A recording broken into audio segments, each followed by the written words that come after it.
All right, my friends, hands-free drive to work. You know, we designed this so that we can have a conversation about steering ourselves well through our day, making decisions through our day, and we can have that conversation while we steer ourselves from home to work. So I actually started watching Hamilton. Allie and I started watching a few days ago, and it's taken us a couple of nights. It's pretty long, but there was one part that really stuck out in my mind last night because it really brought out that utilitarian individualism that Robert Bellah saw in American culture when he wrote Habits of the Heart. And I've mentioned that book to you a couple times, but I want you to think about this. Just for a reminder, today, I want to put together utilitarian individualism in Hamilton, all right? So this is my task for this morning. But first, let me remind you about utilitarian individualism. What is that term, and where did it come from? You remember Robert Bellah wrote Habits of the Heart. It was in the 80s. He did a huge study about interviewed a lot of different individuals and talked to them about individualism and commitment in American culture. And what he found is that we have a hard time expressing the deep ties that we have to individualism, and we have a hard time expressing the deep ties we have to commitment. It seems like a lot of times those two things are at odds against one another, and because of the strands of culture that we have running through our history, he says that sometimes we kind of pick and choose from them, and then it makes kind of a confused mindset because we're not sure when to be individualistic and when to be, when to have commitments to another group.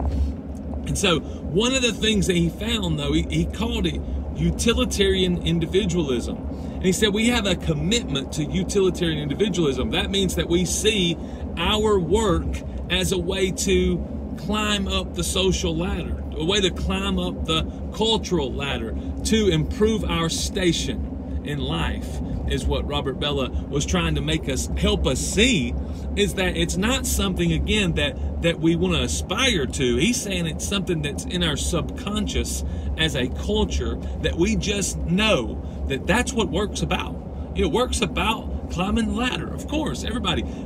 You hear this in common language when somebody makes a decision and they say, other people say about that person, hey, you can't blame him for trying to better himself and better his family. You can't blame him for trying to better himself and better his family. And it doesn't matter what comes before that, what that person actually did. We absolutely just say, well, you can't blame him for trying to better himself. That's because we have a strong commitment to utilitarian individualism. We know that that's okay to just try to climb the ladder. You remember this? Utilitarian individualism. So I heard it in Hamilton last night. I heard it whenever Hamilton was talking to George Washington about going into the war. Washington's trying to send him home to his family. And Hamilton says to George Washington, give me a battalion, a group of men to lead, so I can improve my station after the war. This is really the climax of the first act, one of the high parts of the first act, where Hamilton's taken a few risks, and he's put himself in danger a couple times. It's been recognized by others that he's willing to do that. And so now he's saying, look, give me a battalion, a group of men to lead. But he says, so that I can improve my station after the war. Do you see how deep-rooted this individualism, this utilitarian individualism is in us? The very founding of the country we live in. That is... Again, this is not immoral. I'm just saying I want you to see how deep-rooted it is in us to say it's just subconscious that is the reason we do the things we do, is because we want to improve our station. And Hamilton said it in that play. Of course, these are fictional characters. But in the play, Hamilton said, give me that battalion so that, and you know what, so that is a reason for wanting something. It's giving you my motivation so that I can improve my station after the war. We said Robert Bellah saw it in us, and it started all the way back at the beginning, the founding of our country, this utilitarian individualism. We want to have a process by which we can rise up in the ranks And that is how we see our work. And that's why let me show you why we need something like last to least, though. I don't know about Alexander Hamilton. I haven't studied him well enough to know. Did he have this underlying knowledge that he must meet a need before he can improve his station? See, it's very obvious. If you think about the statement in the play, give me a battalion, a group of men to lead so that I can improve my station after the war. If he doesn't lead those men well, if he doesn't meet their needs, one, and two, meet the needs of the community that he's actually serving, which is the new America, if he doesn't meet the needs of his individuals and the community that he serves, does his station after the war improve? No. Of course not. If he doesn't lead well, if he doesn't meet their needs, if he absolutely just goes in and completely selfishly looks out for his own life over the life of his men, if he looks out for his own interest during that battle instead of the interest of the new America, after the war, does his station improve? Absolutely not.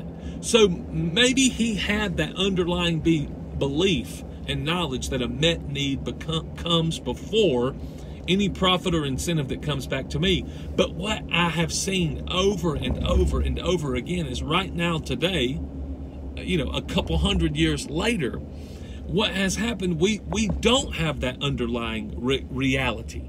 We don't realize that a met need necessarily precedes any profits or incentives that come back to me. Do you see this? We don't have that. That's why we need last to least. That's why we need to take that back. Because if we don't, we'll remain incredibly confused as to why the American dream or the utilitarian individualism, why is this not working for me? But it's because a lot of times we've abandoned the necessary belief that has to go under that utilitarian individualism, and that is that a met need necessarily precedes or comes before any profit or incentive that comes back to me.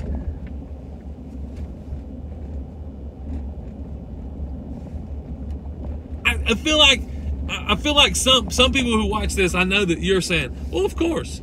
If you have that underlying belief, you would say, of course, Casey, it's obvious that you can't do that. But here's how I know that a lot of people, excuse me, let me finish that thought. You might think it's obvious that, a met need comes before profits or incentives. You would say it's obvious that he has to lead the people well. It can't just improve his station without him actually doing the thing that he set us out to do, which is lead the battalion well, to meet the needs of the individual members of the battalion and the community at large. If you feel like that's just incredibly obvious, then you probably already have that underlying belief. And that's what Robert Bellis said, though, is a lot of us have lost that underlying belief, and we only see the individualism. We don't see how the needs need to be met. So we need to take it back. But let me show you really quickly how a lot of people would say, yes, of course, that's true. But actually in practice, they still haven't taken back last to least. They still haven't realized that their work is really about the individuals and the communities that they serve, not only their improvement of station and life. It's because a lot of times, one thing we'll see is there's never a cost to us.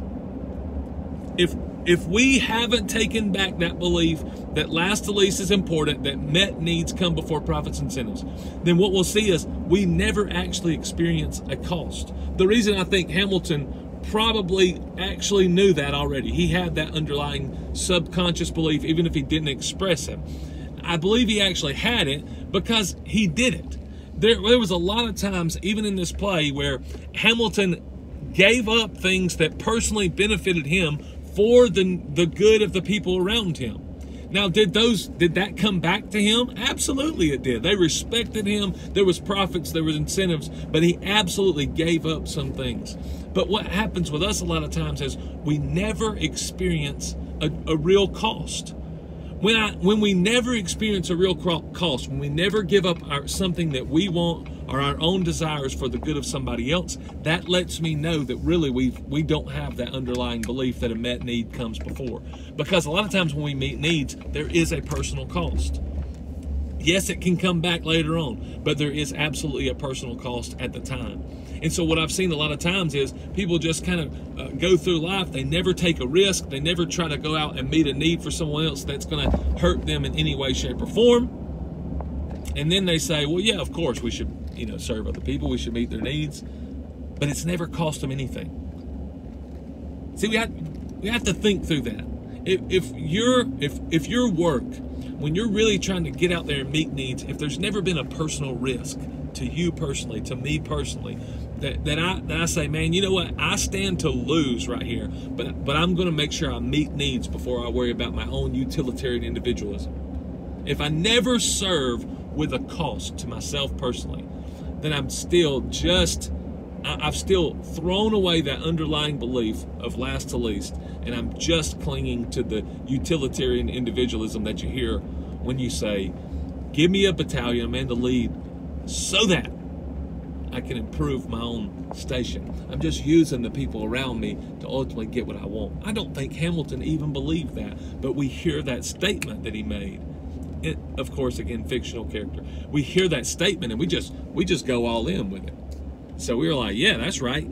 Give me something great to do because I want to have a great name. But then when we get that opportunity, the shot that Hamilton talks about, instead of serving with a cost to ourselves to try to meet the needs around us, we just look for other people still to try to meet our needs because we're looking at that opportunity, that shot, not as a shot to add value and lead, help other people in the community around us. We look at it as a way to improve our station. Yes, but we have to take it back. We can today. We can say, look, today, my main focus, I'm going to meet needs because they come before profits or incentives.